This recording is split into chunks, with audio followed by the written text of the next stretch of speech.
nossa terceira edição do Fórum de Startup e também temos esse ano o primeiro prêmio Startup da Câmara France Brasil. É um momento muito especial e estamos muito orgulhosos de poder reunir tanta gente importante do ecossistema, não é, de startup corporativo. E com isso a gente quer mostrar que da importância, não é, de ter uma junção, uma colaboração muito mais forte entre as startups e o mundo corporativo. É um processo ganha-ganha, tanto para as startups quanto para o mundo corporativo, e a Câmara tem um papel fundamental em fazer essa aproximação. Um projeto para a concepção de um hub de inovação focado em corporações e startups maduras. O programa de vocês é o início de uma jornada de uma startup que se qualifica, faz projetos, cresce. Algum dia eu espero que ela esteja pronta para entrar no Habitat. Os grandes grupos que participam a este fórum de startups certamente têm uma parte da resposta a esta pergunta: como aproximar as startups das grandes empresas? Esse realmente é o ponto crucial onde está em jogo a emergência da economia de amanhã entre atores já estabelecidos e atores emergentes. Acho que outra coisa muito interessante que foi dividido aqui é falar de jornada. E o termo jornada, eu acho que ele é interessante também, porque ele sugere uma viagem, ela sugere que ela é uma viagem de A a B, em que a gente sabe exatamente tudo o que vai acontecer. A jornada dá uma percepção de construção, de ir encontrando o caminho, de ir errando, de acertando e de ir ajustando. Muitas vezes, quando você começa um processo de inovação aberta numa grande empresa, você começa pela inovação aberta porque você sabe o quanto difícil é você conseguir mudar internamente a visão dessa empresa. Ele brinca e fala, toda vez que você começa a fazer um programa de inovação aberta numa grande empresa, os anticorpos começam a aparecer. Então você tem lá a empresa que é um corpo, é um ser vivo, e de repente quando a inovação começa a aparecer, também começa a aparecer os anticorpos tentando isolar e extrair aqueles focos de inovação que estão abrindo.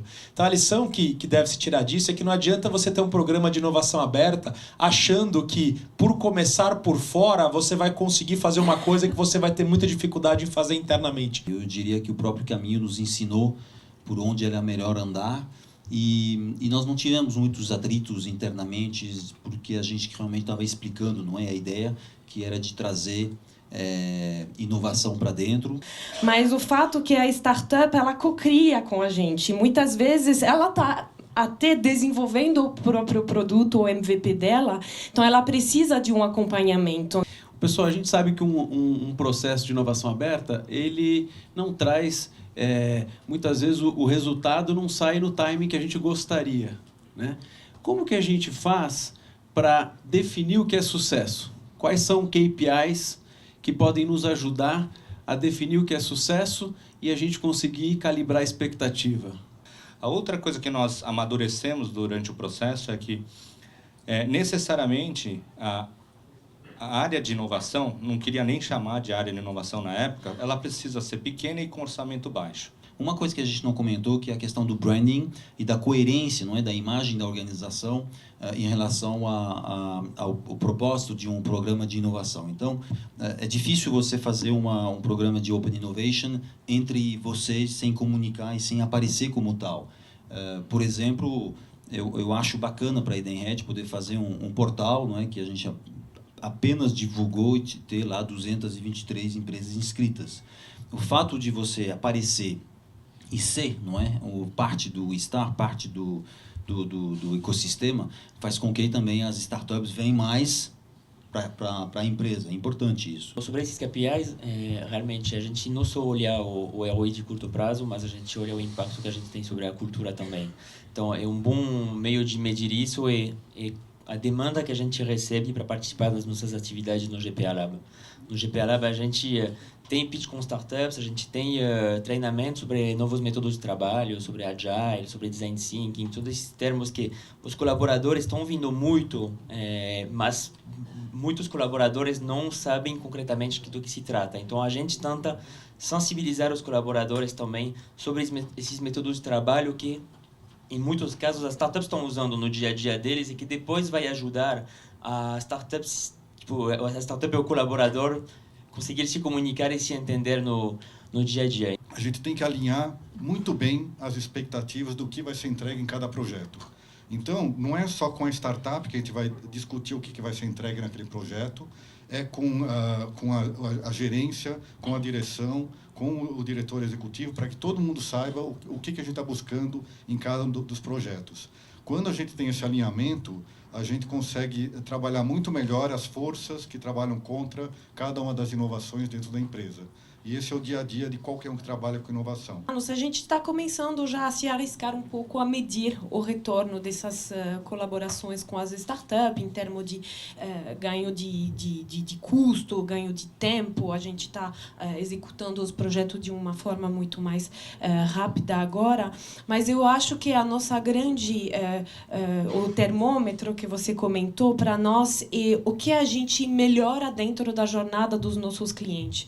Sejam eles um cliente interno ou os nossos clientes externos. O problema não é a métrica de ROI, é preparar a empresa, porque apesar de ter métrica de ROI, que seja até tempo ou até produtividade, a empresa tem que estar preparada porque alguns ou uma boa parte desses projetos não vão dar resultado.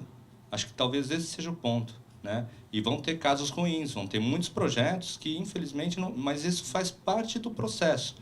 O importante quando você começa qualquer discurso com um cliente novo, especialmente quando o teu discurso ele é carregado de uma inovação, é você conseguir encontrar uma forma de identificar aquela pessoa, aquela pessoa que está ouvindo o seu pitch naquele momento sobre o que você quer fazer. Você precisa arranjar uma forma de identificar se essa pessoa é um inovador ou um early adopter. Se ela não for um inovador ou um early adopter, ela precisa de um conforto de ter visto outras pessoas passando pelo processo. As únicas que topam entrar no processo sem ter o conforto de ter outras pessoas que já passaram pelo processo são essas inovadoras ou early adopters. Inovação dentro de qualquer empresa é um negócio que tem que ter top-down. Ele tem que ter sponsors in high places. Se você não tiver uma empresa que não tem um sponsor em high places, eu estou falando de C-level, no mínimo, CEO desejável, dono se tiver. Então, se você não tiver sponsors nesses lugares, você não consegue fazer uma coisa fundamental para qualquer processo de inovação interna dentro da empresa, que é estabelecer as metas e as bonificações, incluindo metas e bonificações de inovação. Nosso sistema funciona de uma forma muito simples, com raio de luz infravermelha. A gente tem hoje desenvolvido 2 softwares, o BuWise, que é o primeiro ali de cima, e o Bizec. Por isso, a Calhau Social se uniu à Project Hub para criar a plataforma Incentivo Certo. A Maturity Jobs foi criada com a plataforma para fazer a ponte entre profissionais acima de 50 anos e empresas. Nós desenvolvemos plataformas inovadoras para proteção de ativos e pessoas utilizando tecnologias mobile e IoT. Após o Conselho Federal de Psicologia autorizar a telesaúde, desenvolvemos essa plataforma, a Psicologia Viva. A Safe é uma startup de reconhecimento facial com foco em pagamentos e serviços financeiros. Bom, a Synapse Assist é uma plataforma multilateral que se insere então no meio dessa rede de profissionais e prestadores de serviços de bem-estar. Tudo começa com um assessment que ele mede as competências digitais do negócio. É uma ferramenta de desenvolvimento que ajuda as empresas e o desenvolvedor Java a criar aplicativos com a única equipe, um único código-fonte e entregar para todos os dispositivos.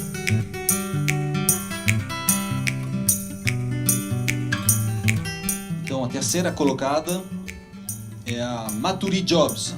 Segunda colocada, Safe Payments. E o vencedor... E foi o último a apresentar, Total Cross. Parabéns, muito bom.